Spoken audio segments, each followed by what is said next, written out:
with this brief introduction, let's get going to the topic.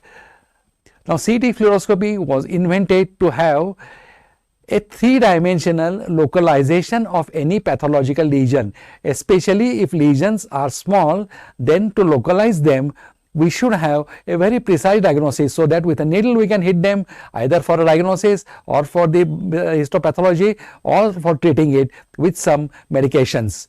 Now, for precise localization of lesion is required for therapeutic as well as diagnostic purposes.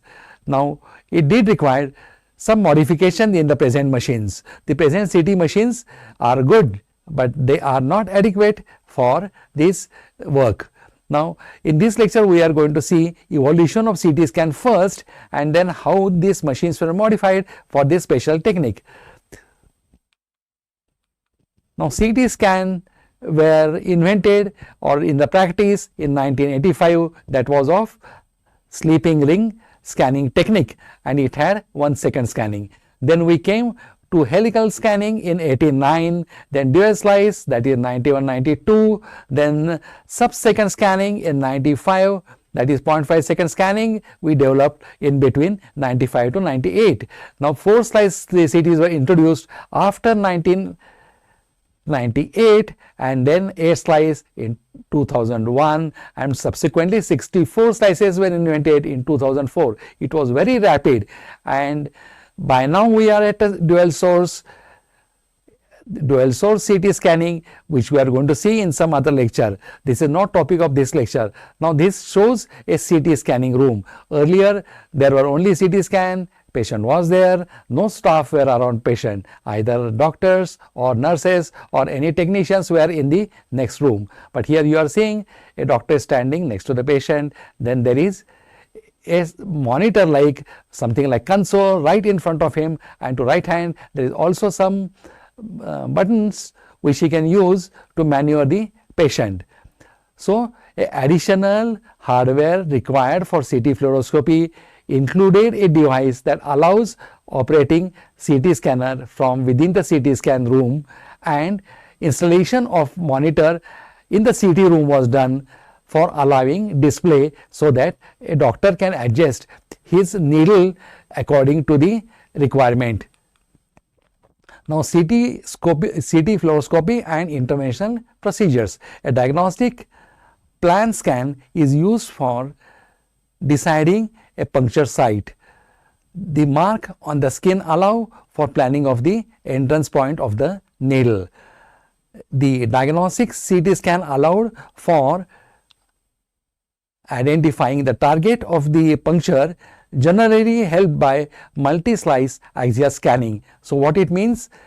It uses axial scan also, helical scan also, and also some modification which are in the room. So, this is all that is required for this technology. Now, during a CT fluoroscopy guided procedure, the position of the needle can be visualized accurately. So, a very minute anatomical structure can be hit.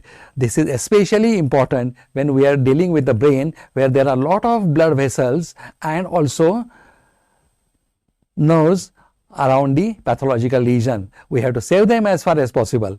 Now, here we are seeing a puncture mark, which is first mark in the skin. You are seeing axial scan, and there is you are seeing a needle mark, how a needle is traveling towards. Now, this is a diagnostic CT first, and the fluoroscopic procedure, which is in the next slide. Now, CT fluoroscopy and interventional procedures to continue. The noise is much higher in the images of the CT fluoroscopy guided puncture compared to the diagnostic plan. During CT fluoroscopy, modest image quality is usually sufficient. Why? Because already we have diagnosed a lesion, and this is not a diagnostic test. It is where a lesion is diagnosed and we want to know further detail of it by hitting a needle tip right in the lesion.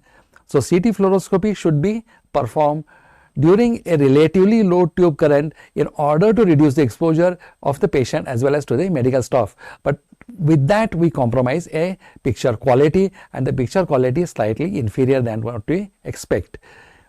Now, the number of clinical indications for multi-slice CT fluoroscopy are growing. CT fluoroscopy is routinely used for taking difficult biopsies. Relatively, new clinical applications are guidance of the RF ablations, then vertebroplasty, then kyphoplasty and alcoholic ablation of the tumor. It is obvious that all these things we need to have a very accurate and precise control over the needle tip. CT fluoroscopy has a special care for the proper radiation protection because the radiation and staff is standing in the room. It's a lengthy procedure. Sometimes it takes many minutes or many hours.